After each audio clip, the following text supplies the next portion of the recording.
Hello friends, स्वागत है आपका मेरे चैनल पे। तो जैसा कि आपने थंबनेल में देख ही लिया होगा, जो मिनिस्ट्री ऑफ डिफेंस है इसके द्वारा एक रिक्रूटमेंट निकाली गई है। Army air defence college employment notice देख लीजिए, यहाँ पे आप देखते हो फ्रेंड्स। यहाँ पे देख लीजिए फ्रेंड्स, पोस्ट का नाम है fireman. Total number of post है 15। अनरिजर्व्ड के लिए 7 पोस्ट है, शेड्यूल कास्ट के लिए 2 है, शेड्यूल ट्राइब के लिए 1 है, और ओबीसी के लिए मतलब अदर बैकवर्ड क्लासेस के लिए 4 है, और इकोनॉमिकली वीकर सेक्शन ईडब्ल्यूएस के लिए 1 है। और post reserve for ex serviceman ESM out of total 1। The vacancies of ESM are included in total number of vacancy and will be filled up first and adjust in respective category। तो friends ये बताया गया है इसमें। तो friends इसमें देख लीजिए, एज लिमिट बता देता हूँ मैं अब आपको। ये देखिए friends, for general and EWS उसके लिए 18 से 27 साल आपकी एज होनी चाहिए, और फॉर SC एंड ST के लिए होनी चाहिए आपकी 18 से 32, और आपकी होनी चाहिए OBC के लिए 18 से 30 of age. For ex serviceman के लिए देखिए, deduct the period of actual military service army navy air force from his actual age, and if the resultant age does not exceed the maximum age limit prescribed for the post of which he seeking appointment by more than 3 year। तो 3 साल से ज़्यादा नहीं होना चाहिए जो इनके पास अपॉइंटमेंट होगा। SC ST OBC candidate applying against unreserved post are not entitled to any relaxation in age limit experience etc। The age relaxation और all eligible candidate age per prevalent government instruction. तो इन्होंने बताया कि prevalent कर दी गई है। अब देख लीजिए फ्रेंड, इसमें पे स्केल देख लीजिए आप। फायरमैन पोस्ट पे स्केल देख लीजिए 19,900 से 63,200। एसेंशियल क्वालिफिकेशन जो फ्रेंड्स मैंने आपको बताया था, 10th pass from recognise board and university. तो 10वीं पास होना चाहिए आपको, और आपका इसमें फिजिकल टेस्ट होगा, test for physical fitness etcetera. ये देख लीजिए फ्रेंड्स, सबसे पहले है must be physical fit and capable of performing strenuous duty and must है passed the test specified below. जो जो बताया गया है उसमें मतलब आपको क्लियर करना पड़ेगा टेस्ट। उसके बाद देख लीजिए हाइट विदाउट शूज़, मतलब बिना जूते पहने आपकी हाइट होनी चाहिए 165 centimetre, provided that a concession 2.5 centimetre height shall be allowed for member of the schedule tribe. तो ST के लिए 2 पॉइंट का उसका कंसेशन मिलेगा। उसके बाद देखिए चेस्ट अनएक्सपेंडेड, मतलब बिना फुलाए 81.5 सेंटीमीटर होनी चाहिए, और चेस्ट ऑन एक्सपेंशन 85 सेंटीमीटर, मतलब फुलाकर आपकी जो चेस्ट है वो होनी चाहिए 85 सेंटीमीटर। उसके बाद देख लीजिए वेट होना चाहिए आपका 50 किलो मिनिमम, और मैक्सिमम तो जितना मर्जी हो, मिनिमम 50 किलो आपका होना ही चाहिए।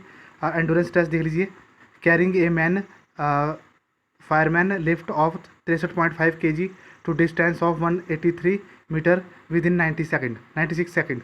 तो आपको मतलब 63 किलो का कुछ सामान उठाना है, मैन फायरमैन जो मतलब कुछ भी उठाना है, और उसमें आपको मिलेंगे 96 सेकेंड। और आपके देख लीजिए 183 मीटर की वो रेस होगी। उसके बाद देखिए clearing 2.7 metre wide ditch land on both feet long jump. तो देख लीजिए क्लियरिंग करना पड़ेगा आपको 2.7 मीटर का एक मतलब डिच होएगा, landing on both feet long jump होगी आपकी। उसके बाद climbing 3 metre vertical rope using hand and feet.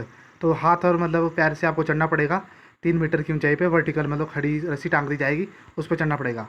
उसके बाद देखिए डिज़ायरेबल जो मतलब ज़रूरी है उनको मतलब प्रेफरेंस मिलेगी, preferably undergone training in fire fighting under state fire service और ए रिकॉग्नाइज्ड इंस्टीट्यूट ऑफ रिप्यूट। उसके बाद है should be convergent with the use and maintenance of all type of execution house fitting and fire appliance and equipment like fire engine trailer fire pump and foam branches. तो ये जिनके पास experience है उनको मतलब पहले प्रेफरेंस दी जाएगी।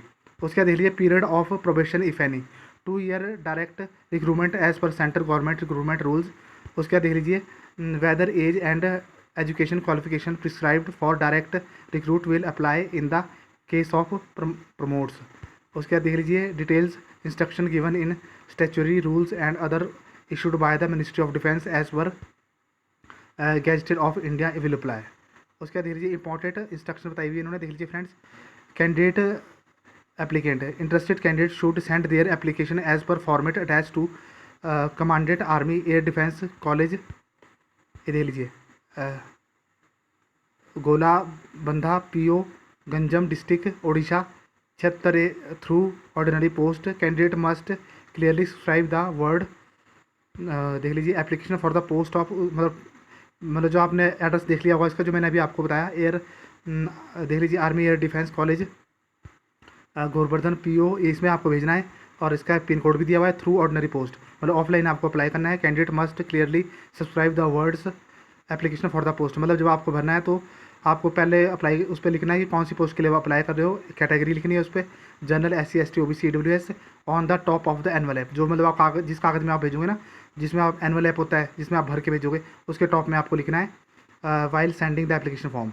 बाकी देख लीजिए, physical test the requisite number of candidate will be shortlisted and call for physical test whether applicable, further 100% weightage will be given for written test. तो आपका रिटर्न टेस्ट भी होगा। The physical test will be qualifying nature, तो आपका जो ये होगा physical test, ये क्वालिफाइंग नेचर है। बाकी मेन आपकी मेरिट बनेगी वो रिटर्न टेस्ट के हिसाब से बनेगी, क्योंकि सेंट्रल गवर्नमेंट की जॉब है, तो आपको पता ही होगा। Nature only and must awkward there will be, ये देख लीजिए, not be added in total marks while performing merit list.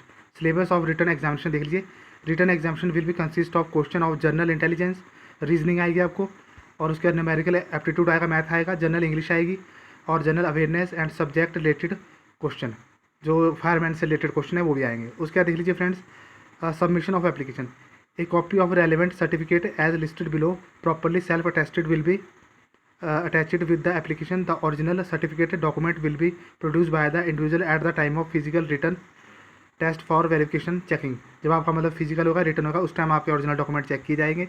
उसके बाद देखिए, proof of date of birth 10th class का certificate from recognise university board, birth certificate issued by birth registration office. उसके बाद है marksheet of education qualification prescribed for the post. उसके बाद है फोटोकॉपी ऑफ कास्ट सर्टिफिकेट, जैसे SC है आप, ST OBC, उसका आपका कास्ट का सर्टिफिकेट होना चाहिए। उसके बाद है duly attested by self reserved post, आपको खुद अटेस्टेड करना है उसको। और उसके बाद natively residential certificate duly signed by the ADM DM और तहसीलदार, आपका मतलब जहाँ जो आपका प्रॉपर एड्रेस है घर का वो होना चाहिए। एक्सपीरियंस सर्टिफिकेट इफ़ एनी अगर आपके पास है, आर्मी डिस्चार्ज सर्टिफिकेट अगर कोई आर्मी की मतलब जॉब में है, करेक्टर सर्टिफिकेट वो आपको पंचायत से मिल जाएगा। गेस्टेड ऑफिसर, जो भी आप जिस भी एरिया में रहते हैं, म्यूनसिपल जहाँ से भी, 2 passport size recent photograph attested at front by gazetted officer on the paste in the application form and another to be pasted on the call letter to be issued. तो 2 आपको उसमें डालने हैं, मतलब एप्लीकेशन फॉर्म में। आधार card होना चाहिए। Over writing, erasing incorrect incomplete information in the application will render the application invalid and rejected. अगर आपने कुछ भी मतलब इसमें मिटाया और इनकरेक्ट लिखा तो आपका फॉर्म रिजेक्ट कर दिया जाएगा। Candidate are request to enclose self address envelope duly affix with ₹5